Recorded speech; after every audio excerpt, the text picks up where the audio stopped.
Allahu Akbar. Subhanallah, muslimin muslimat yang dirahmati Allah sekalian. Alhamdulillah. InsyaAllah akhirnya kita sampai kepada bab yang keempat, iaitu tajuk bab kebenaran. Tuan-puan, hari ini siri Riyadhus Salihin yang ke-67, 64, 65, betul, yang ke-67. Mungkin dah 3 bulan ataupun 4 bulan ya. Mungkin ada yang baru sertai pada pagi ini. Kita sebenarnya menggunakan kitab Riyadhus Salihin, Taman Orang Soleh, yang disusun, yang dituliskan oleh Imam Nawawi, menghimpunkan, Masya Allah, tuan-puan sekalian, hadis-hadis yang sahih. Hanya sebahagian kecil saja hadis hadis hasan. Tidak ada hadis dhaif, tuan-puan sekalian. Kemudian ada dimasukkan juga ayat-ayat Al-Quran yang berkaitan dengan tajuk. Jadi kita dah pun bab yang pertama iaitu berkenaan dengan ikhlas. Bab yang kedua taubat. Bab yang ketiga sabar, baru saja habis semalam, Alhamdulillah. Bab yang paling panjang sabar, tuan-puan sekalian, kerana kandungan hadis juga sangat banyak sehingga 29 hadis bab sabar saja. Bayangkan ya, 30 hadis bab sabar saja. Jadi bab ikhlas dan juga bab ikhlas dan juga bab taubat. Kalau 29 ini saja hadis ke-53, begitulah, masih lebih pada separuh bab sabar saja. Jadi insya-Allah pada pagi ini kita akan mulakan bab baru. Masya-Allah, bismillahirrahmanirrahim. Bab sifat benar. Masya Allah, tuan-puan sekalian, kita perlu ada ikhlas, kita perlu sentiasa bertaubat, kita perlu sentiasa sabar, kemudian kita sentiasa perlu dalam keadaan yang benar. Jadi insya-Allah bab yang seterusnya kita akan mengupas dan memahami, adakah kita sebenarnya di pihak yang benar? Adakah kita sebenarnya di jalan yang benar? Adakah kita benar-benar mencintai Allah? Adakah kita berada di kalangan orang-orang yang benar? Kan kita tahu Abu Bakar radhiyallahu anhu, Sayyidina Abu Bakar radhiyallahu anhu diberi gelaran Abu Bakar As-Siddiq. Anaknya Asma binti Abu Bakar diberi gelaran Asma As-Siddiqah, Aisyah As-Siddiqah. Maksudnya anak-anak mereka juga dapat gelaran yang sentiasa benar.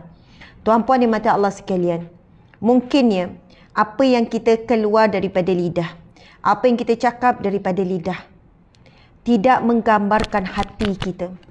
Apa yang kita cakap tidak selurus hati kita. Tuan-puan di mata Allah sekalian, Sayyidina Ali pernah menyebutkan, sekiranya kamu membelah dadaku, maka apa yang terkandung di dalam hatiku sama dengan apa yang aku sebut, apa yang aku katakan pada lidahku. Tuan-puan sekalian, mungkin ada ketikanya kita sebut tak penat, tapi dalam hati aku penat ni tau. Saya okey, tapi dalam hati bukan betul-betul okey. Saya maafkan orang tersebut, tapi dalam hati tidak betul-betul memaafkan. Masya Allah. Tak apa, saya ikhlas memberi. Dalam hati mungkin ada mengharapkan penghargaan, mengharapkan balasan dan sebagainya. Subhanallah, Allahu Akbar. Mungkin pada lidah kita cakap perkataan yang baik dan sebagainya. Jadi tuan-puan sekalian, bukan senang nak meluruskan apa yang lidah sebut dengan hati.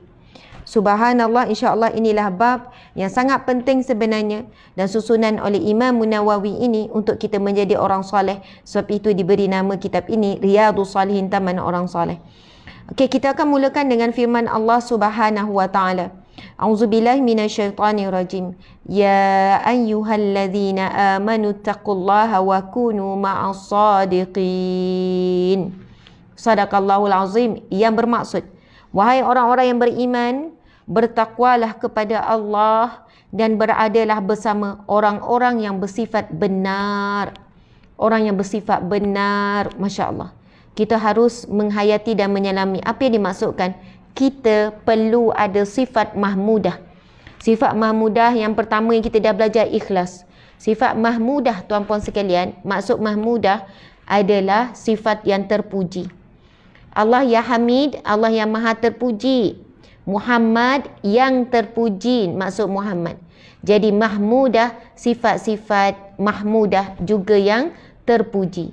Jadi sifat-sifat yang terpuji ini, siapa yang akan memujinya? Allah yang akan memuji siapa yang ada sifat-sifat yang terpuji. Nanti saya tulis, tapi sekarang ni kita nak baca dulu.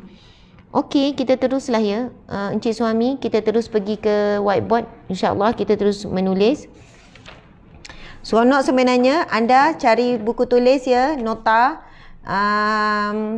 Nota apa-apalah kan. Kalau tak ada buku nota, ambil pinjam buku anak kalau anak tak guna. Ataupun guna A4 ke, buat catatan sikit. InsyaAllah. Okey, jom. Macam mana? Tak payah pusing lagi. Alih je dulu. Bismillahirrahmanirrahim. Allahumma salli ala sayyidina Muhammad.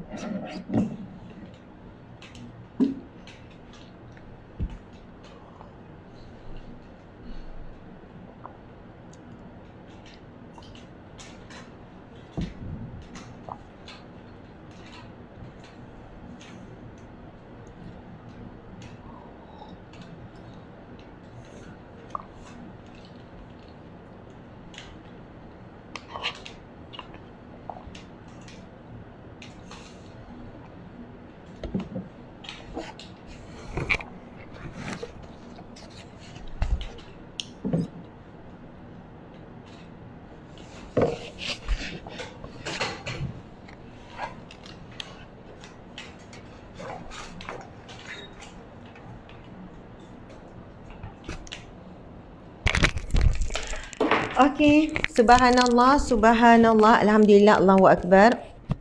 Ya, muslimin-muslimat, moga dijauhkan daripada perasaan riya, takabur, ujub dan sebagainya. InsyaAllah. Siapa yang berjuang dengan paksaan tersebut, maka insyaAllah dia benar-benar dalam proses untuk ni. Okey, Ustaz, saya rasa kita boleh terus tukar. A'udzubillahi minasyaitanirrajim. Bismillahirrahmanirrahim. Kita sedang belajar pengajian kitab Riyadhus Salihin. Ini kuliah berkitab tuan-puan sekalian. Siapa yang nak beli kitab Riyadhus Salihin, anda boleh PM, pergi je kat Shopee kami juga ada kitab Riyadhus Salihin ni tuan-puan sekalian. Ini macam tinggi sangat ke okey je. Kalau okey tak apa Ustaz. Tak apa. Okey, kitab Riyadhus Salihin anda boleh beli dengan tim kami. InsyaAllah ada juga di akaun Shopee galeriuah.com, Gallery UAH. Tak suka link Shopee, anda boleh WhatsApp ya. Okey. Subhanallah. Ini ada studio di rumah. Alhamdulillah. Okey. Namun ada mungkin yang tertanya, Ustazah Syed guna buku macam buku kecil sebab ia mudah dibawa. Antara buku yang saya rujuk juga sebab syarah dalam buku ni lagi banyak. Perasan tak? Tengok. Dia ada banyak syarah. Lebih banyak syarah dalam buku kecil ni. Dia sebenarnya ada 4 jilid. Dalam buku ni bukan 4 jilid, 5 kot. Mana je lagi? Yang ni kami tak jual, boleh carilah. Saya rasa sebab yang ni saya mudah nak bawa ke mana-mana. Kalau saya travel kan, bila ni okey. Subhanallah. Ada 4 lagi. Jadi gabung, dia jadi macam ni lah tebal dia. Tapi sebab dia dah buat by jilid, dalam ni ada 4 bab taubat, sabar, sifat benar. Jadi habis sifat benar saya kena berpindah ke jilid yang kedua. Yang ini Nuzhatul Muttaqin, huraian Riyadhus Salihin. Jadi huraian dalam buku kitab ini dia lebih banyak, siap dengan nota kaki dan sebagainya. Sebenarnya ada lagi lah, saya ada 4 set Riyadhus Salihin. Jadi bila kita nak syarah ni, kita rujuk sebab syarah-syarah tu berbeza. Tetapi susunan hadis, jumlah hadis, susunan bab exactly sama, mereka tak ubah. Okey. Subhanallah, muslimin muslimat dimati Allah sekalian. Hari ini kita tulis sikit pengajian. Saya buat RS saja. Riyadhus Salihin siri berapa Ustaz?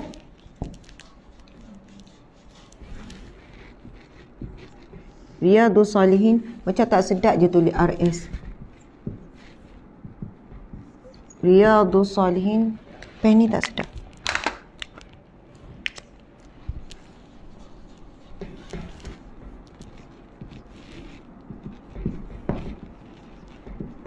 Riyadhus Salihin siri yang ke? Siapa yang tahu siri ke berapa? Memang kena tahu tu. Siri yang ke berapa? Okey, kita tajuk adalah tajuk As-Siddiq. Kan? Tajuk As-Siddiq iaitu bersifat benar. Kita perlu ada bersifat benar. Siri yang ke berapa? 66? Okey, 67. Bersifat benar, tuan-puan sekalian. As-Siddiq bersifat benar. Dan muslimin muslimat, insya-Allah ini bab yang keempat ya, bab yang keempat. Bab yang keempat iaitu bab bersifat benar. Allah Subhanahu wa taala berfirman dalam surah At-Taubah. Kita akan mula dulu dengan menulis firman Allah. Dalam surah At-Taubah Allah berfirman, Ya ayyuhallazina amanu.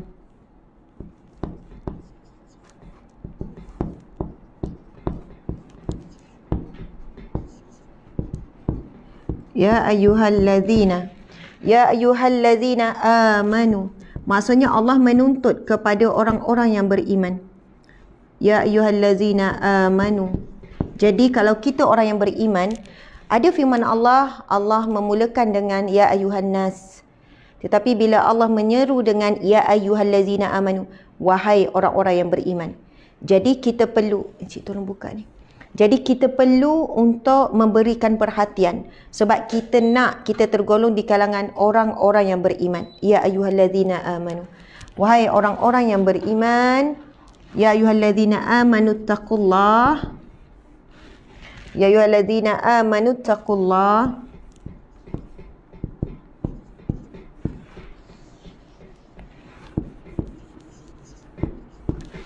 Ya ayyuhallazina amanu taqullaha wa kunu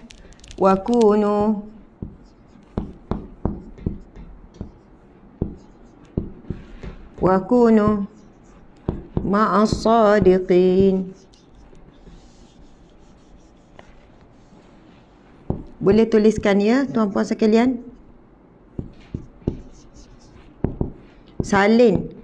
Allah Subhanahu wa taala berfirman, Al-yawma akmaltu lakum dinakum. Bukan. Al-yawma nakhtimu ala afwahihim wa tukallimuna aydihim wa tashhadu arjuluhum bima kanu yaksibun. Sadaqallahul azim. Di hari yang ditutup mulut. Afwahihim, mulut mereka akan ditutup. Tangan-tangan mereka akan bercakap. Tangan kita ni akan bercakap depan Allah. Kaki mereka juga akan menjadi saksi, berkata-kata juga dengan Allah. Bahkan dalam ayat yang lain, seluruh termasuklah. Subhanallah, saya rasa ni tinggi, saya jadi macam mendongak. Encik buat ni je, kembang je. Okey. Gitu. Okey.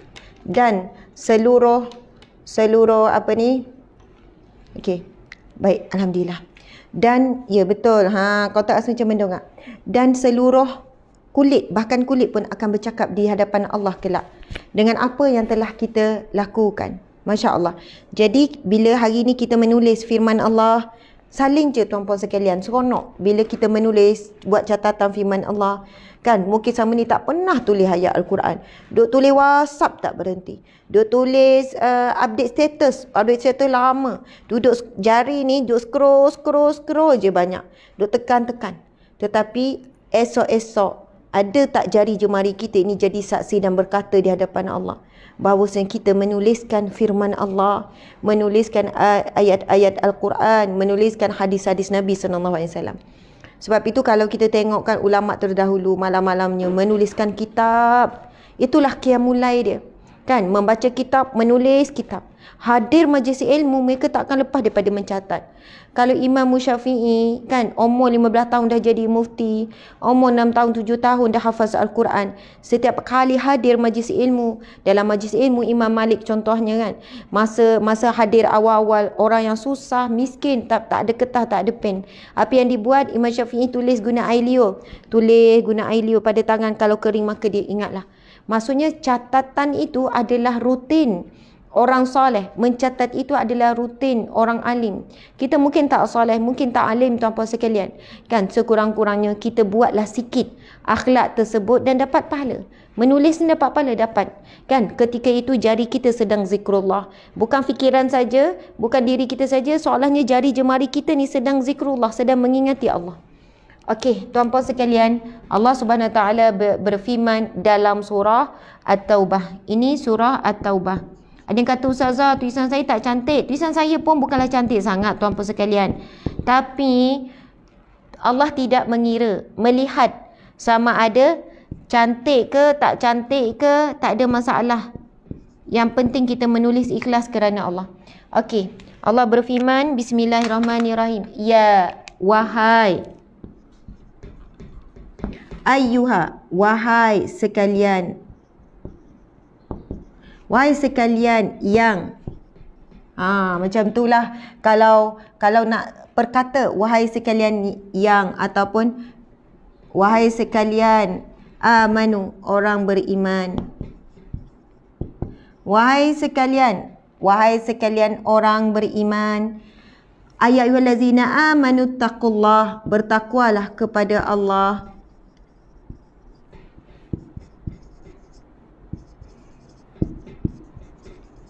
Wa kunu ma'as sadiqin, wahai orang beriman bertakwalah kepada Allah. Wa kunu dan beradalah bersama as-siddiqin ma'as siddiqin, bersama dengan orang yang benar. Subhanallah. Ini merupakan satu perintah daripada Allah Subhanahu wa taala. Wahai orang-orang yang beriman, ittaqullah, bertakwalah kepada Allah. Ittaqullah, bertakwalah kepada Allah. Bila sebut pasal takwa ni ada satu definisi. Definisi daripada Saidina Ali radhiyallahu anhu. Sebab ramai juga yang tanya, apa itu takwa?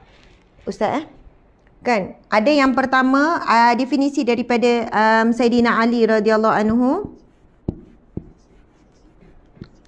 anhu, dia sebut, Ustaz okey tak ni, dia orang nampak tak? Okey, yang pertama takwa iaitu al-khauf bil jalil. Saya terus ni ya.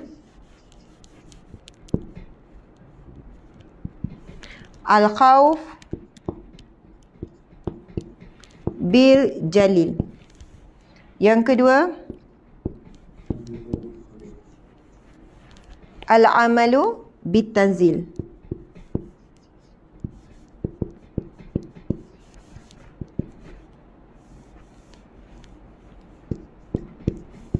Kan kita bila kita Allah berfirman, wahai orang beriman, bertakwalah kepada Allah. Jadi kita kadang terfikir, apa maksud takwa? Ustaz, Instagram tak nampak rasanya. Kena pusing kan? Nampak? Pusing sikit. Baru jelas. Kalau tak dia tu. Okey. Al-amalu bit tanzil. Lepas tu yang ketiga, ar-ridha bil qalil.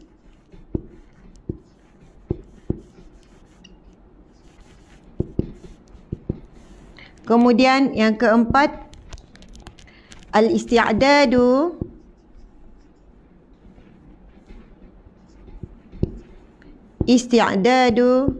biyaumir rakhil.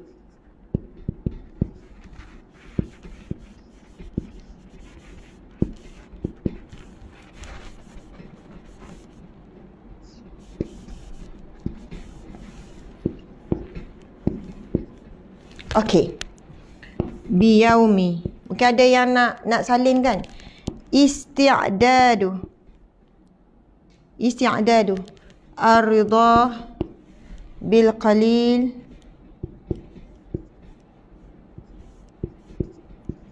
isti'dadu biyaumir rakhil, al-amalu bit tanzil, al-khawf bil jalil. Okey. Tuan-puan dimati Allah sekalian, apa maksud takwa? Takwa ada banyak definisi. Kalau kita tengok, mungkin ada 100 definisi apa itu takwa oleh ulama yang berbeza. Dan di antara definisi takwa yang masyhur daripada Saidina Ali radhiyallahu anhu, dan ia juga disebut oleh Imam Hasan Al-Basri, iaitu takwa itu adalah yang pertama al-khauf bil jalil, iaitu takut kepada, al-khauf ini maksud dia takut. Al-khauf bil jalil, bil dengan Allah ya jalal, Allah ya jalali wal ikram. Kan bil jalil, al-khauf bil jalil. Apa maksud Allah ya zal jalali wal ikram? Ustaz boleh tak ambilkan Al-Quran tu? Mari kita tengok. Apakah maksud Al-Jalil? Ya Jalil, kan?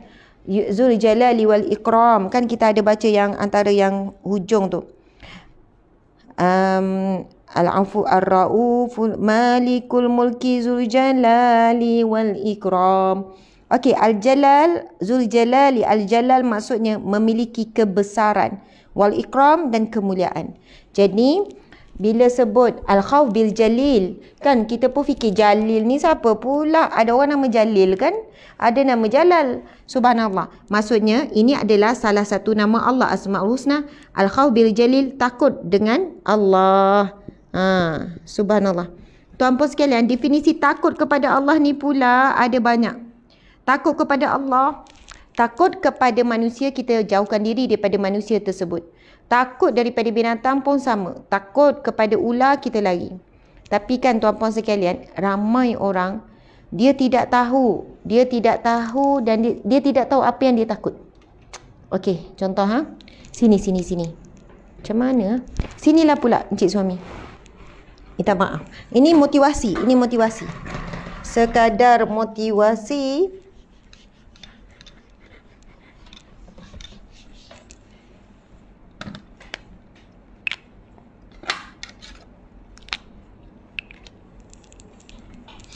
Manusia,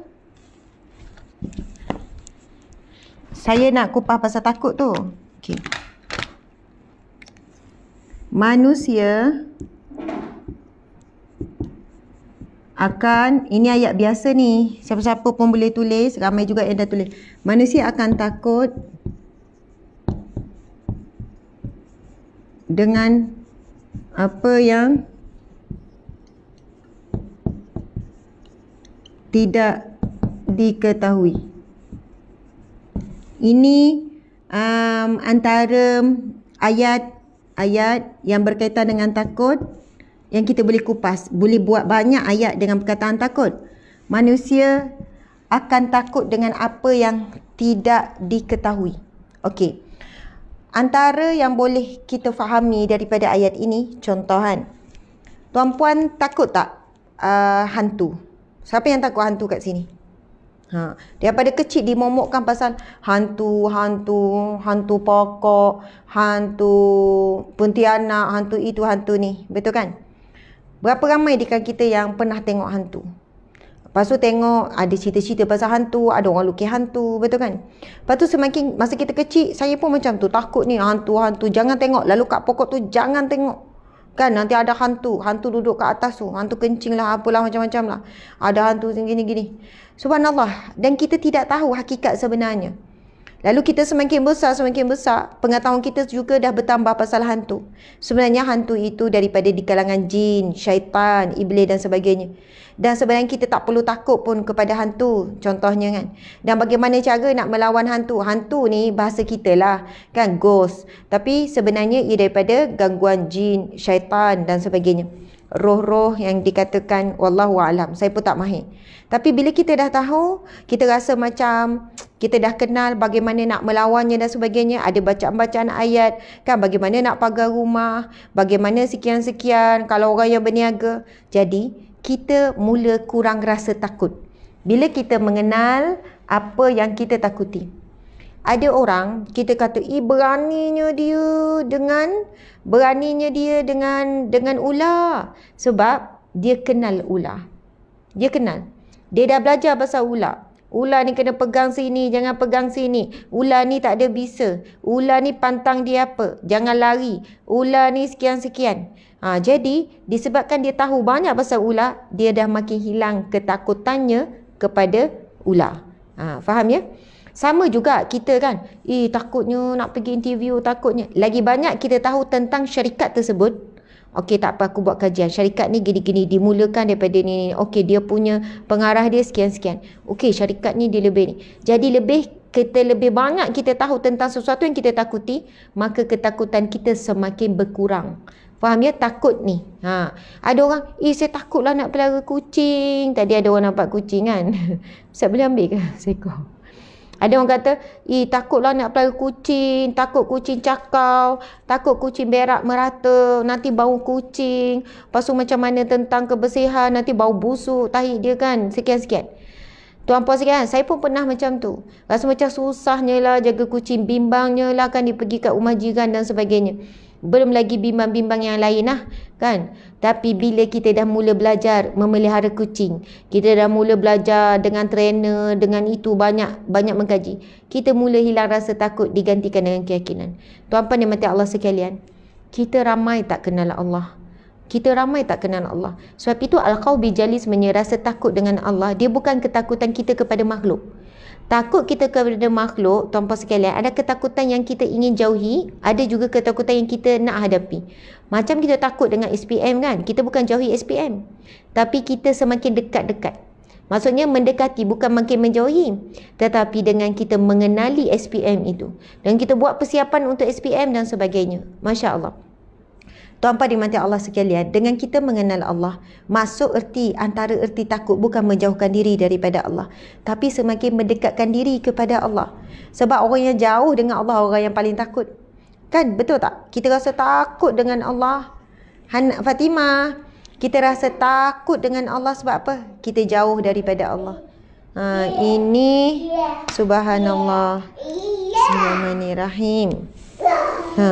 Ini namanya Mimi, Momo, ini Momo. Ini jantan ni. Sini. Masya Allah.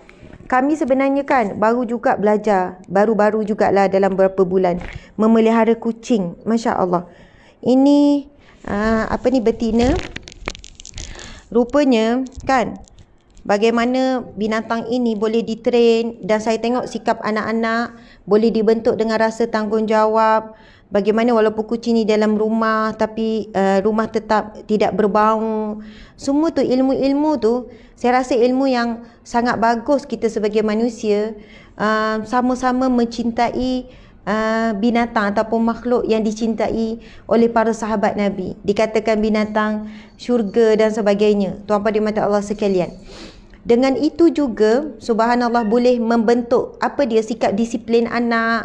Itulah di antara kebaikan. Sebab mereka ada disiplin dia kan. Nak jaga sekian-sekian, kebersihan. Mereka diajar untuk menguruskan najis. Yang bukan semua anak saya boleh buat. Nak menguruskan najis binatang tu kan, najis kucing kan. Jadi di situ boleh membuang perasaan yang sombong, perasaan ni. Sebab apa? Mungkin kita tak menguruskan najis manusia, sebab kita buang najis dalam mangkuk, hilang.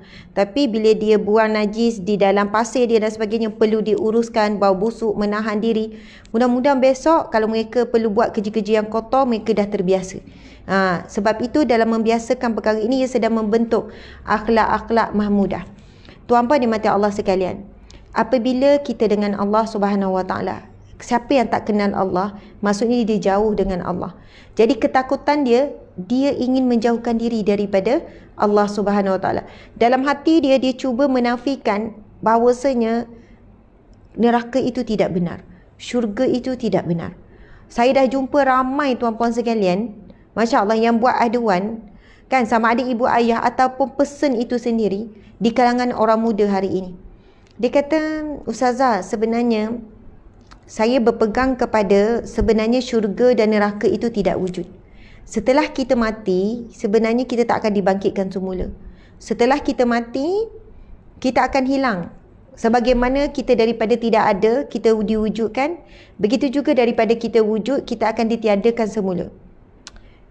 Lepas tu, saya kata, habis tu apa dalam Al-Quran ceritakan tentang syurga, tentang neraka? Dia kata sebenarnya Allah Subhanahu Wa Taala menceritakan itu dalam Al-Quran hanyalah untuk memberikan galakan kita menjadi orang yang baik. Dan memberikan kita ni satu amaran kan, supaya jangan jadi orang yang tidak baik. Macam amaran oleh ibu ayah lah. Kalau kamu buat ni, Umi tak beli ni. Tak bagi makan ke apa ke, tetapi tetap bagi. Macam tu lah. Jadi, dia kata bila saya fikirkan begitu dan sekarang saya jadi orang yang baik, saya dah baik. Maksudnya saya tak buat orang, saya insya-Allah saya orang yang tidak menyakiti, tak menyusahkan orang, dan saya buat perkara baik. Jadi saya dah tak perlu solat, dia kata. Tuan-puan sekalian, pemikiran remaja pelajar universiti hari ini, dia masuk unsur-unsur tu. Dia kata Ustazah, jadi saya dah tak perlu solat. Kenapa tak perlu solat? Sebab as-salatu tanha anil fahsya'i wal munkar. Dia tak baca ayat Quran lah, dia sebut dalam terjemah. Bukankah solat itu tujuannya adalah untuk mencegah melakukan perbuatan keji dan mungkar? Jadi saya tak buat perbuatan keji, saya tak menipu orang, saya tak buat khianat, kan? Jadi saya tak buat perbuatan keji dan mungkar, saya tak buat maksiat, jadi saya dah tak perlu solat. Saya dah tak perlu puasa. Puasa tu untuk mengekang hawa nafsu dan sebagainya. Jadi dikata ibadah-ibadah dalam Islam itu sebenarnya ibadah untuk membentuk diri menjadi sebagaimana tujuan Nabi, kan? Wa ma khalaqtu jinna wal insa illa liya'budu, itu firman Allah. Innama bu'istu liutammima makarimal akhlaq. Kan Nabi SAW bersabda, sesungguhnya aku ini diutuskan untuk menyempurnakan akhlak. Maka kalau akhlak kita sudah baik, Ustazah, kita tak perlu lagi buat. Ibadah itu adalah medium saja untuk membentuk kita akhlak yang baik. Jadi kalau kita dah akhlak yang baik, maka kita tak perlukan lagi ibadah-ibadah tu. Dia macam dia kata kalau masuk dalam satu universiti, kalau kita ni dah biasa dengan peraturan, walaupun universiti tu tak ada peraturan, kita tetap akan menjaga. Kalau universiti kata tak wajib datang kuliah, tapi kita orang yang jaga, kita tetap pergi. Maksudnya, tuan-puan sekalian, mereka cuba nak menafikan. Sebab mereka nak enjoy. Mereka nak enjoy hidup tanpa ada ikatan. Hidup tak ada satu hukuman. Jadi saya menikmati saja hidup ini. Tapi saya kenal Allah, dia kata. Kalau saya beriman kepada Allah, saya beriman kepada Rasulullah sallallahu alaihi wasallam. Jadi tidak ada pun sebenarnya balasan yang diceritakan dalam neraka begini. Jadi itu hanyalah amaran supaya Allah nak jadikan kita baik. Tuan-puan yang dimati Allah sekalian, fahaman ini sangat memudahkan urusan hidup. Tak perlu solat, tak perlu tutup aurat, tak perlu puasa, tak perlu buat bayar zakat, tak perlu buat amal-amal soleh tu. Na'udzubillahi min zalik. Yang mana mereka rasakan apa yang mereka buat di dunia ini tak akan dapat apa-apa. Bahawasanya akhirat itu benar-benar tidak wujud. Bila tanya, apa hujah kamu? Apa hujah kamu sebenarnya kamu berkata begini? Dia tanya balik, apa bukti yang Ustazah ada bahawasanya alam barzah itu wujud? Ada bukti tak? Ada bukti tak? Dia kata, cuba Ustazah buka balik kubur orang-orang kafir. Buka, nanti Ustazah tengok berlaku tak yang diceritakan himpitan kubur. Berlaku tak tulang rusuk bila berlaku himpitan kubur tu akan berselisih. Nanti Ustazah akan tengok kedudukan walaupun orang kafir, orang musyrik pun dia kata, walaupun dah lama kan, tinggal tulang saja elok je tersusun. Tak ada terimpit-impit. Tak adalah macam hancur lebur. Itu dah banyak dah saintis kaji, dia kata. Jadi sebenarnya alam barzah yang digambarkan bagi orang musyrik, orang kafir sekian-sekian, kan, orang beriman pula seluas mata memandang, sebenarnya tak berlaku pun. Maksudnya kalau alam barzah pun tidak benar, alam seterusnya pun tidak benar. Kita cuma akan habis macam tu. Sebab itu kita kena enjoy hidup di dunia ni. Enjoy betul-betul sebab dah tak ada dah kehidupan lain. Jadi kalau kita buat salah, kita just betulkan. Okeylah, dia kata, okeylah, kita just betulkan je. Kita just minta ampun. Tapi kalau minta ampun pun kita tak akan dibalas. Dengan confident, tuan-puan yang mati Allah sekalian. Kita nak ubah balik pemikiran dia. Sebab apa yang terkandung di dalam Al-Quran menceritakan apa yang berlaku akan datang di akhirat adalah perkara ghaib. Sebab itu Allah Nabi Muhammad SAW bila ditanya kan, apa itu iman? Iman itu Nabi jawab 6 kan. Yang beriman kepada Allah, beriman kepada para malaikat, beriman kepada Nabi, beriman kepada kitab, beriman kepada hari akhirat, beriman kepada qada dan qadar. Sebab itu rukun iman yang kelima tu, beriman kepada akhirat itu, kalau kita ni sekarang ada percaya tu, tuan-puan sekalian, alhamdulillah kita terpilih. Bila cerita pasal akhirat, kita risau. Cerita pasal neraka, maksudnya kita percaya. Ada rasa, na'udzubillah. Bila cerita pasal syurga, rasa macam, nak syurga, nak usaha syurga. Bila cerita pasal apa lagi? Maksudnya tuan-puan sekalian, bila cerita pasal telaga Nabi, bayangkan. Cerita kita akan jumpa Nabi, subhanallah. Maksudnya, kita ni tuan-puan sekalian, dalam hati kita ada percaya sesuatu yang kita tak pernah nampak. Percaya sesuatu yang alam ghaib. Dan daripada mana datangnya percaya ni? Kita kan kalau dengan anak, dah buat kerja sekolah dah, mana-mana nak tengok. Bukan tak percaya, nak bukti. Okey, bagus. Dah baca Quran. Dah Umi. Lepas tu kita panggil seorang lagi anak. Betul ke dah baca Quran? Dah, betul. Baru kita percaya. Maksudnya kehidupan di dunia ni kita perlukan pembuktian. Betul kan? Betul ke dah bayar ni? Mana bukti pembayaran? Nak bukti. Kan? Okey, dah terima barang. Okey, saya ambil gambar ya. Yang tukar hantar barang kan biasa ambil gambar sebagai bukti puan bahawasanya saya dah hantar barang ni pada puan. Hidup di dunia semua perlu bukti. Tetapi ada tak bukti semua cerita gambaran akhirat, gambaran syurga, gambaran mahsyar, gambaran alam barzakh yang kita dengar-dengar tu daripada ustazah ada bukti tak? Tak ada bukti tuan-puan sekalian. Tetapi ajaibnya iman kita. Ajaib. Kita percaya sesuatu yang belum pernah dilihat dan tak ada orang yang dah mati, bangkit semua dalam kubur. Betul lah azab kubur tu betul-betul ada lah. Betul lah muka nakir memang datang tanya berapa soalan yang bocor tu lah. Betul lah kan kubur. Tak ada pernah lagi orang dalam kubur keluar balik nak beritahu betul. Subhanallah, Allahu Akbar. Sebab itu bila kita sebutkan antara nikmat yang paling mahal yang tidak ada tandingan dengan dunia dan isinya, iaitu nikmat iman, iaitu percaya. Sebab itu tuan-puan sekalian, orang bukan Islam kata kita ini bodoh. Orang Islam ni bodoh, dia percaya sesuatu yang tidak ada bukti. Dia percaya sesuatu yang tak logik dengan akal fikiran. Ketika kita dulu percaya, Allah berfirman menceritakan tentang bagaimana Nabi Muhammad SAW dicabar oleh Bani Israel kan, oleh orang Yahudi, dicabar oleh orang musyrik kan, supaya apa? Kalau kau benar seorang Nabi, kau belah bulan tu. Masya Allah. Nabi meminta dengan Allah Subhanahu Wa Taala. Lalu Allah ilhamkan Nabi dengan jari telunjuk menunjuk ke arah bulan. Subhanallah. Lalu bulan itu terbelah dua. Kemudian Allah telengkupkan, Allah gabungkan semula. Masya Allah. Tetapi orang musyrik tetap juga tidak beriman. Dia kata ahli sihir. Maksudnya silap mata. Hanya mengamburi mata saja. Bulan bukan betul-betul terbelah. Kita sampai cerita tu pada kita percaya tak? Sebab apa cerita itu ada dalam Al-Quran, akan diceritakan dalam hadis. Jadi kita benar-benar percaya. Tak ragu sikit pun. Dan Saiti kata, orang Islam ni memang bodoh lah. Dia percaya dia punya Nabi, Prophet dia boleh belah bulan. Tapi bila satelit tahun bila, saya pun tak ingat lah kan. Boleh carilah. Dah boleh tengok bulan, mereka pun mengakui benar apa yang orang Islam sebut.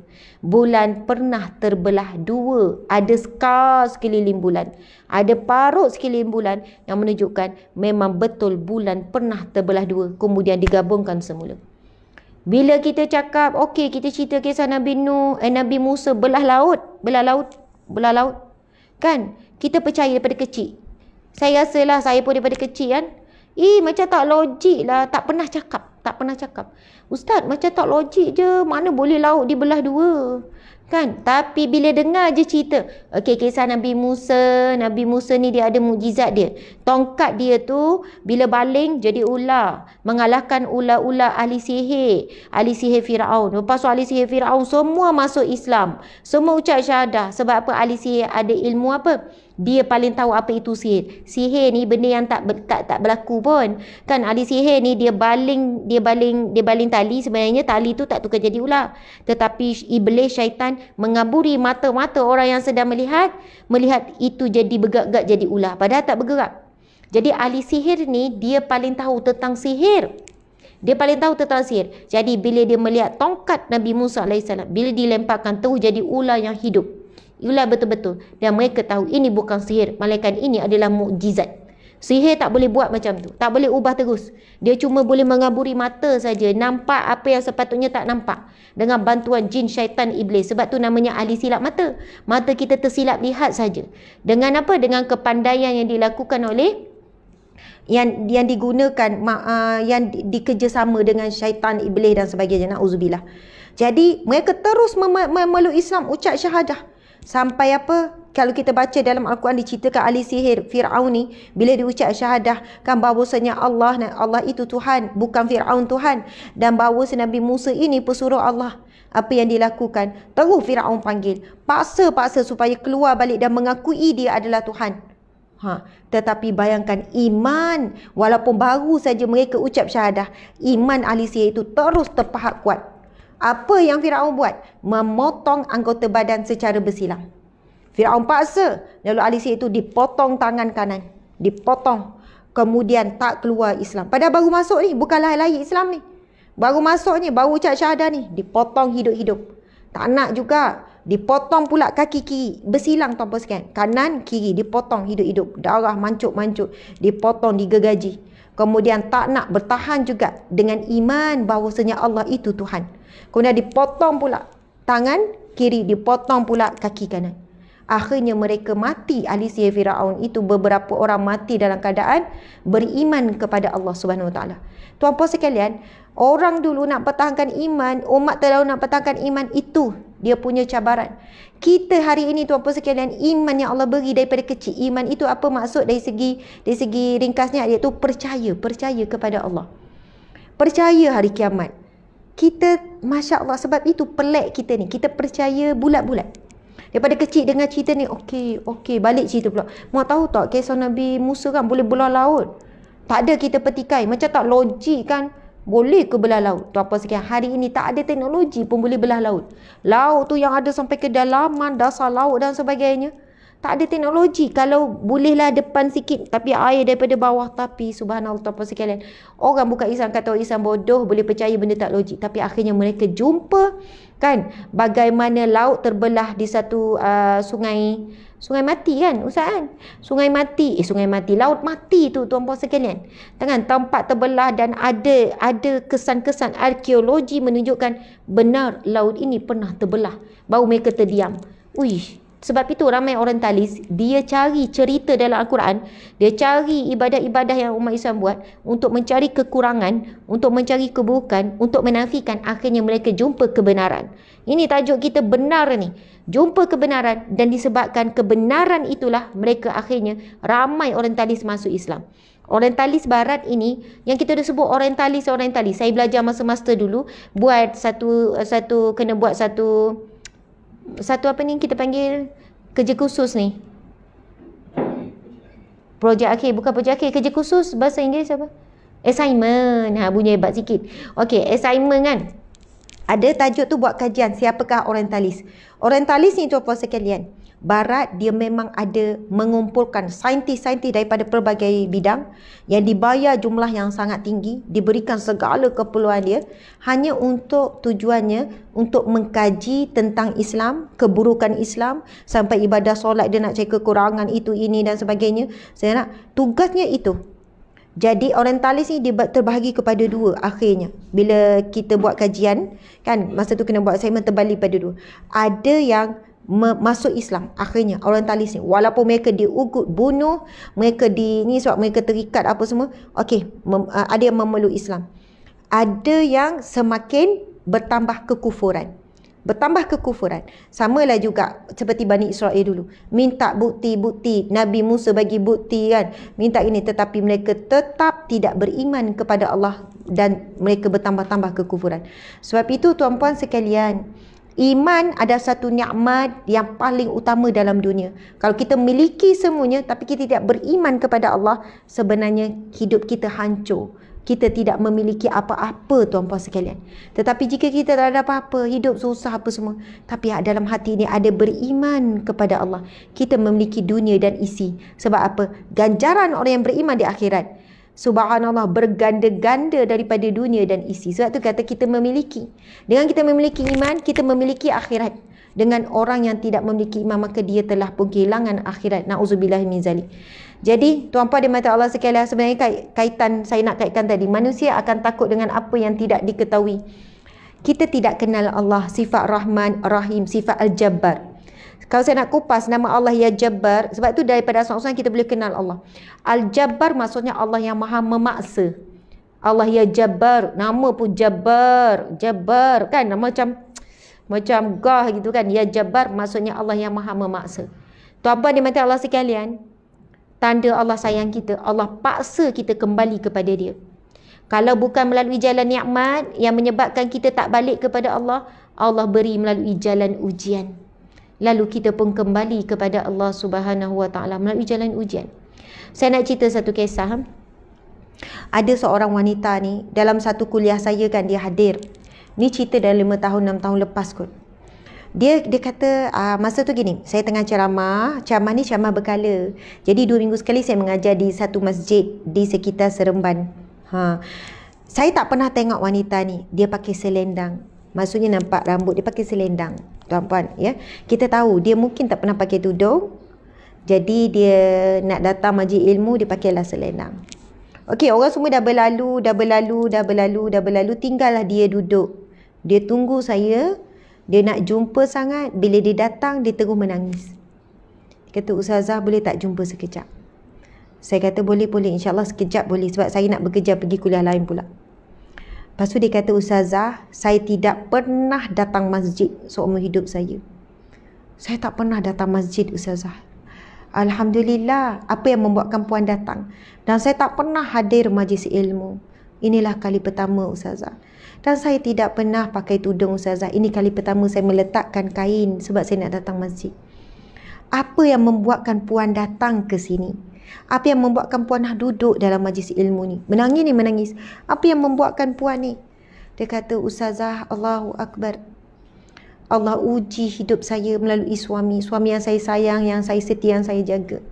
Kan suami saya Allah uji dengan curang kan. Akhirnya pergi kepada perempuan tu, menghabiskan duit semua, tinggalkan saya dan anak-anak. Ustazah, ujian tu terlalu perit, Ustazah. Saya selalu bertanya, kenapa Allah buat begini, kenapa?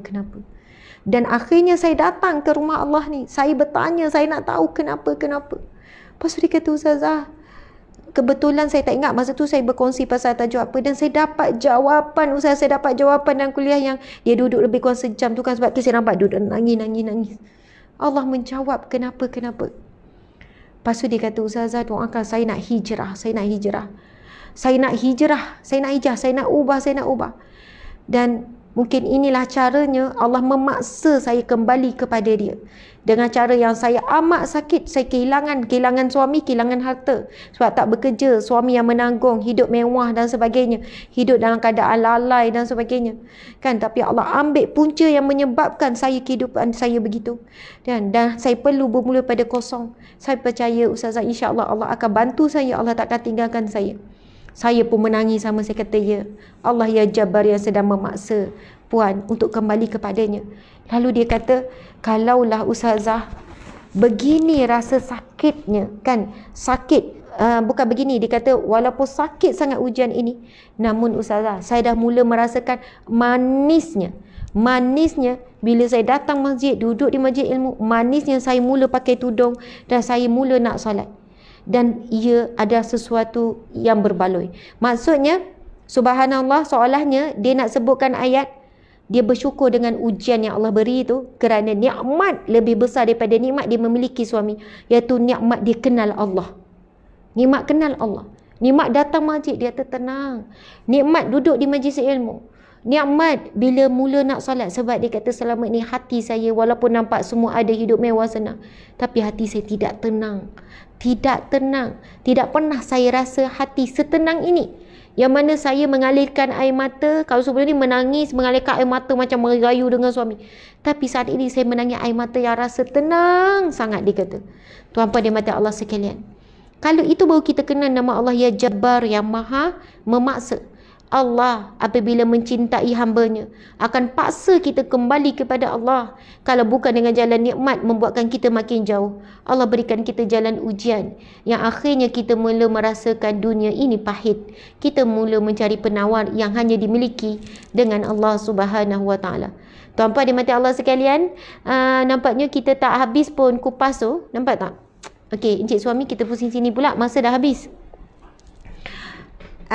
Kita adalah kuliah Riyadhus Salihin. Masya Allah, kalau bercerita ni, saya ni memang banyak cerita sebab ramai orang jumpa kan. Riyadhus Salihin siri yang ke-67. Ingat ya, kita akan sambung minggu depan. Sebab hari ni Khamis dah, esok hari Jumaat. Hari Jumaat kita ada kuliah ni. Okey, Riyadhus Salihin siri yang ke-67. Okey, ini adalah bab yang keempat, as-siddiq, iaitu benar, bersifat benar.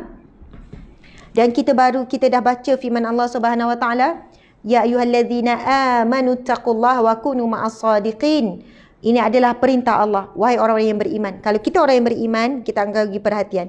Ittaqullah, bertakwa kepada Allah. Yang tu kita definisikan takwa itu apa tadi? Wa kunu ma'as sadiqin, dan beradalah bersama dengan orang-orang yang benar. Firman Allah surah At-Taubah ayat 119, yang mana kita definisikan apa itu takwa. Tuan-tuan dan puan-puan Allah sekalian, Sayyidina Ali mendefinisikan takwa yang pertama, al-khauf bil jali, takut kepada Allah. Dan tuan-puan sekalian, siapa yang tak kenal Allah, dia akan takut dengan menjauhkan daripada Allah. Dia cubalah membentuk kefahaman yang salah supaya dia rasa dia tak akan terkena dengan azab Allah Subhanahu Wa Taala. Contohnya, dia kata tak apalah buat maksiat nanti taubat. Allah kan maha menerima taubat, Allah yang tawab, Allah yang afu, yang maha pemaaf, Allah yang ghafar, yang maha menerima pengampunan, yang maha memberikan pengampunan. Tetapi bila dia kenal Allah Subhanahu Wa Taala dengan sifat Allah yang maha perkasa, yang aziz, Allah yang maha hasib, yang maha menghitung semuanya, Allah yang maha membalas dan sebagainya, maka ketakutan dia kepada Allah Subhanahu Wa Taala akan pergi kepada apa? Kalau takut pada makhluk jauh. Betul tak? Takut pada makhluk kita akan menjauhkan. Tapi takut kepada Allah, kita akan dekat. Sebab kita tahu, dengan kita dekat kepada Allah, ketakutan kita akan hilang. Orang yang tak solat, hidup dengan ketakutan. Tapi bila dia start solat, Masya Allah, ketakutan yang ada dalam hati nurani semakin hilang. Tuan-puan di mata Allah sekalian, antara maksud takut kepada Allah yang lain, tak buat maksiat. Sebab apa? Bila dia buat maksiat, dia takut dengan maksiat itu menjarakkan hubungan dia dengan Allah. Jadi dia tak akan buat sesuatu yang boleh menjarakkan hubungan dengan Allah. Masya Allah. Kita kan contohlah kita takut. Kita bukan takut, kita bimbang. Bimbang pasal anak kita yang kecil. Sebab dia masih kecil. Kan? Kecil lagi, baru umur 2 tahun. Jadi macam mana kita nak hilangkan ketakutan, kebimbangan kita pasal keselamatan anak tu? Kan anak tu selalu duduk dengan kita. Selalu depan mata. Bila tak ada je depan mata, cari-cari. Mana Fatimah? Mana Fatimah? Kalau saya lah yang kecil tu kan, Fatimah umur 2 tahun. Fatimah mana Fatimah?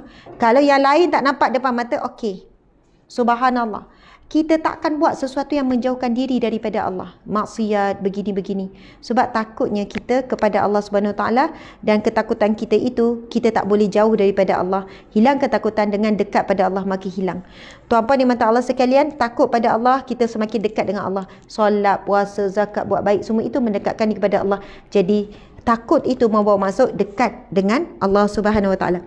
Al-amalu bitanzil, beramal. Sebab saya tak nak tangguh ni nanti ni. Beramal bitanzil. Al-amalu bitanzil, maksud dia dengan. Bitanzil ada dua, Al-Quran dan juga Al-Hadis. Ustazah, ijma' ulama, qiyas semua tu ada di bawah ni. Itu pun termasuk juga. Cuma nak sebut beramallah dengan Al-Quran dan juga hadis Nabi SAW. Nabi bersabda, taraktu fikum amraini ma in tamassaktum bihi ma lan tadillu abada. Aku tinggalkan kepada kamu 2 perkara, selama mana kamu berpegang dengan keduanya, lan tadillu abada, kamu tidak akan sesat selama-lamanya. Jadi muslimin muslimat sekalian, ciri orang yang bertakwa kepada Allah, yang pertama takut kepada Allah, makin dekat dengan Allah, takut azab Allah, inginkan syurga Allah. Okey, al-amalu bitanzil, beramal dengan Al-Quran dan hadis. Ar-ridha bil qalil, redalah. Redha bil qalil, bil ni dengan qalil, dengan sedikit. Masya Allah, dengan sedikit. Ini ciri orang yang bertakwa, tuan-puan sekalian. Redha bil qalil, redha dengan sedikit. Redha dengan banyak senang, tuan-puan sekalian. Redha dengan banyak, saya redha dapat suami yang baik, saya redha. Itu senang, tuan-puan sekalian. Saya redha dengan Allah beri saya anak-anak yang baik. Itu tak susah, muslimin muslimat. Saya redha duit banyak dalam akaun, saya redha je, redha duit juta-juta. Nak redha dengan yang banyak tak susah, tapi nak redha dengan sedikit. Sedikit apa? Sedikit harta, sedikit makanan, sedikit kasih sayang. Ini payah. Subhanallah, tak dapat kasih sayang suami. Ustazah, suami saya sepanjang kahwin tak pernah sebut I love you. Tak pernah. Dia okey, pernah pukul? Tak pernah. Tapi tak pernah pukul. Dia okey Ustazah, tapi tak macam kawan-kawannya. Hari lahir tak pernah bagi hadiah Ustazah. Tak pernah sentuh saya. Maksudnya nak pimpin tangan saya ke? Tak ada macam tu Ustazah. Nampak tak? dia sedikit kasih sayang. Dia dapat kasih sayang sedikit. Maksud sedikit ni bukan harta sajalah. Sedikit kesihatan. Dia ada sakit. Jadi kesihatan dia tak dapat full. Ataupun banyak sakit. Sikit je dia dapat sihat. Saya Ustazah gini-gini. Ada seorang hamba Allah ni datang ke galeri saya dalam beberapa bulan yang lepas kan. Dia cerita, Ustazah, tolong doakan kawan saya ni. Saya kata, kenapa dengan kawan? Ustazah, memang hidup dia sangat berat ujian dia. Kawan padahalnya, tapi cerita ni menangis-nangis. Dia kata, kenapa dengan kawan puan tu? Dia kata, Ustazah, kawan saya ni mak ayah dia dah meninggal daripada dia kecil. Dia hanya ada adik-beradik sahaja. Maksudnya anak yatim piatu. Nampak tak? Bil qalil, redha dengan sedikit. Tak ada mak ayah. Kemudian Ustazah, dia masuk universiti apa semua. Dia diuji dengan kanser perut yang dia bukan kanser perut yang biasa. Kanser perut yang kalau dekat Malaysia, kes ini mungkin berapa lama baru ada. Bukan kanser perut normal tu. Ya, kanser perut ada jenis-jenis kanser perut pula lah kot kan. Yang mana Ustazah perutnya telah dibuang, lepas tu tinggal gini-gini. Kan? Lepas tu Ustazah bayangkan bila PKP adik-beradik tak boleh jaga, dia duduk seorang-seorang saja dalam keadaan dia berjalan kadang kena merangkak, memang kadang berhari-hari duduk terlentang, keadaan dia sangat lemah. Lepas tu dia cerita, Ustazah, baru ni dia masuk ICU. Kenapa? Dia terlupa yang dia sakit, yang mana tak boleh makan apa-apa kecuali dia susu tu lah kan, sebab perut dah tak ada, keadaan dia dah makin kritikal. Yang mana doktor kata dah tak ada harapan dan tak ada orang boleh bantu dia, tak kahwin apa, tak ada anak kan. Duduk sebatang kara. Lepas tu, kenapa boleh sampai ICU? Dia dulu Ustazah suka sangat, saya tak ingat apa, contoh cheesecake. Dia suka sangat cheesecake contoh ya, tapi bukan cheesecake saya tak ingat. Satu hari dia nak rasa sikit saja cheesecake tu. Dia makan sikit sebab dia teringin sangat nak rasa. Dia makan sikit saja Ustazah, tak banyak. Lepas saja dia makan, dia terus biru, dia terus sesak nafas, kan terus pergi hospital ICU. Kata Ustazah, saya sedih sangat. Dia masih ada keinginan nak rasa sikit makanan. Dia ada keinginan nak berjalan, nak bergerak. Semua tu tak mampu. Tapi dia seorang wanita yang sangat sabar. Dia ambil status yang positif. Kan dia cakap dengan saya, dia suruh gini. Saya kata, ya Allah, ujian dia tu nak redha dengan sedikit tu bukan sikit. Sedikit yang terlalu banyak yang dia kena redha. Kesihatan yang sangat sikit, kasih sayang yang sangat sedikit, bahagian dunia yang sangat sedikit yang dia boleh teguk. Jadi tuan-puan sekalian, siapa yang diuji dengan sikit-sikit tu dan anda redha, maka anda ada ciri orang yang bertakwa. Dan yang keempat, al-isti'dadu bi yaumir rakhil, buat persiapan untuk hari akhirat. Masya Allah, Allahu Akbar. Kenapa kau banyak sedekah ni? Bawa untuk akhirat. Kalau orang yang tak fikir akhirat, dia simpan dalam bank. Banyak duit kau dalam bank, kau simpan. Saya standby nak bayar muka kereta. Saya standby. Bukan salah buat benda tu, betul. Saya tak ada masalah. Memang okey je. Saya simpan duit, nanti hujung tahun nak pergi Korea. Contoh kan. Nampak tak, kita nyimpan untuk, tapi ada orang yang lebih bijak, dia nyimpan juga untuk dunia, tapi dia banyak juga dia simpanan akhirat, akaun akhirat. Duit kau mana pergi Aku ada nyimpan. Oh, kau nyimpan. Kau nyimpan bank mana? Kau tak ada masuk pelaburan? Tak, aku masuk pelaburan akhirat. Wow, ayat tu kan sentap. Saya masuk pelaburan akhirat. Saya simpan akaun mati. Wow, akaun mati? Yelah, lepas mati nak buka akaun mana? Kau dah ada akaun mati. Apa maksud kau ni? Nak buka kat mana akaun mati? Lepas kita mati, kita boleh buka akaun tu untuk kehidupan kita di dalam kubur. Kan? Dalam kubur esok, kita boleh hidup selesa. Yang penting ada akaun kubur. Akaun kubur lah pula kan? Akaun kubur. Ni biar betul kan? Boleh masuk duit dalam akaun kubur. Sedekah, dia kata. Sedekah. Sedekatun jariah, sedekah. Kamu kena cari peluang wakaf, cari peluang sedekah. Kan? Yang kau beri tu tak dapat, bukan untuk orang tu, untuk diri sendiri. Kau bagilah RM10,000, kau bagi RM10, nampak RM10, tapi bila tukar, convert kepada nilai. Kalau Malaysia ni kan, Ustaz, kita kan kalau Malaysia RM1, kalau Indonesia berapa ribu rupiah, berapa ratus rupiah. Tapi kalaulah duit RM10 kita sedekah, convert dia punya nilai tu kepada akhirat, dia jauh lebih banyak. Sebab Allah berfirman, sedekah yang kau berikan, infak yang kau berikan itu kan, Allah berfirman, dia jadi bercambah kepada 7 bulir, dan setiap bulir itu bercambah pula kepada 100, dan bercambah sampai 70 kali ganda. Jadi nilai RM10 kita infak, dia pergi masuk ke akaun kubur, akaun akhirat, sedekah tu, dia bukan jadi RM10, tak tahu jadi berapa. Tapi kalau kita simpanlah dalam bank dekat Malaysia, 100,000, kita tunggulah lepas tahun dia naik sikit je. Dia naiklah 1,000 kot, tak tahulah kalau 100,000. Maksudnya ada naik tapi sikit. Tapi kalau kita terus nyimpan dalam akaun akhirat, dia punya naik bercambah tu terlalu banyak. Yang mana bila dalam kubur, kita dah tak boleh buka dah akaun CIMB ke, Maybank ke, Bank Islam ke, Bank Muamalat ke, RHB tak boleh buka dah. Masa tu kita mula buka akaun kubur kita, akaun amal soleh kita, yang kita boleh nikmati di dalam alam barzah. Kuburan kita menjadi seumpama taman-taman syurga Allah. Okey tuan-puan sekalian, itulah ya, setakat itu perkongsian kita hari ini. Isti'adadu ini bersiap ataupun bersedia. Biyaumi dengan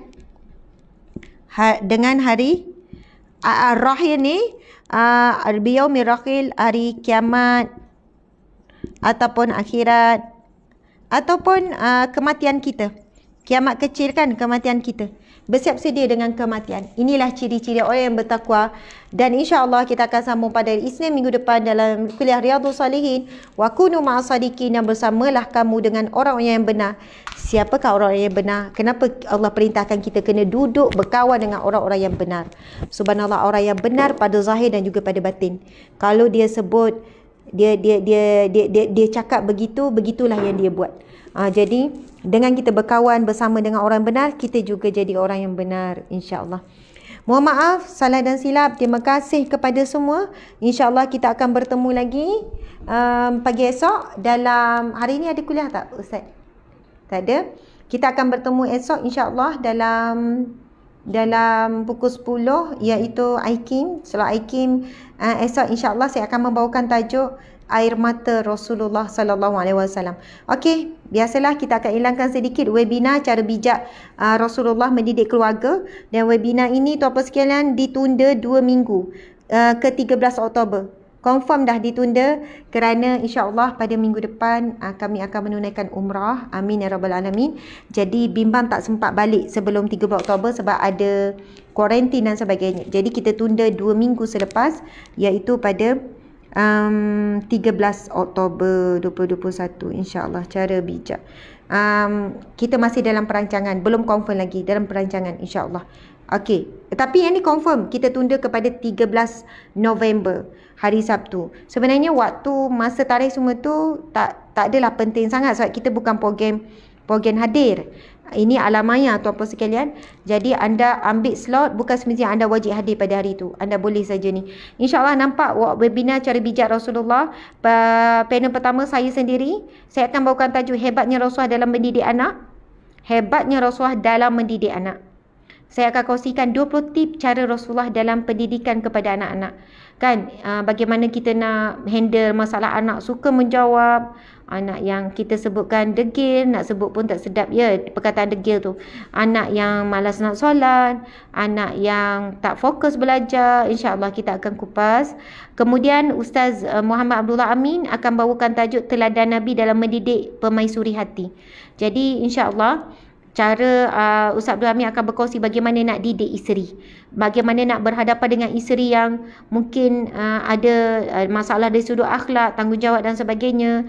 Okey, kemudian Bondeno akan bawa tajuk parenting modern, gaya Rasulullah buat remaja. Bondeno akan kupas berkenaan dengan bagaimana kan untuk menghadapi cabaran remaja hari ini. Programnya adalah pukul 8.30 hingga pukul 4.30. Tapi tuan-puan jangan risau. Mungkin ada orang kata, Ustazah 13 November saya pergi holiday tu. Kan saya pergi Langkawi, saya pergi sana, saya pergi sini. Contohlah. Tuan-puan jangan bimbang. Masuk slot RM RM60 saja. Sebenarnya 5 slot. Ada slot ni. Anda tekan je dulu link. Nanti tengoklah apa yang ada. Tekan link, tengok kan. Ataupun nak daftar nanti gaji pun tak ada masalah. Setiap pemberian tuan-puan sekalian adalah satu infak. Sebenarnya dalam kita menjana dana. Bukan selalu buat program berbayar. Macam pagi-pagi ni tak ada berbayar apa. Terima kasih kepada yang selalu bagi star iftar itu adalah satu bentuk infak, tuan-puan dimati Allah sekalian, kepada kelas 1 kerja dakwah kerja amal. Jadi insya-Allah slot cinta Nabi, set cinta Nabi masih ada. Jangan lupa dapatkan set cinta Nabi. Siapa yang tak pernah Ustazah, set cinta Nabi apa tu? Nanti pergi saja dekat page kita, ada iklan tentang set cinta Nabi. Kemudian begitu juga dengan ni, semua ada dekat page dan juga dekat Instagram. Terima kasih banyak. Wabillahi taufiq wal hidayah. Assalamualaikum warahmatullahi wabarakatuh. Kita tangguhkan dengan tasbih kafarah dan surah wal asr. Bismillahirrahmanirrahim. Subhanakallahumma wa bihamdika asyhadu an la ilaha illa anta astaghfiruka wa atubu ilaik. Bismillahirrahmanirrahim. Wal asr innal insana lafi khusr illa allazina amanu wa amilus solihat wa tawasaw bil haqq wa tawasaw bis sabr. Amin amin amin.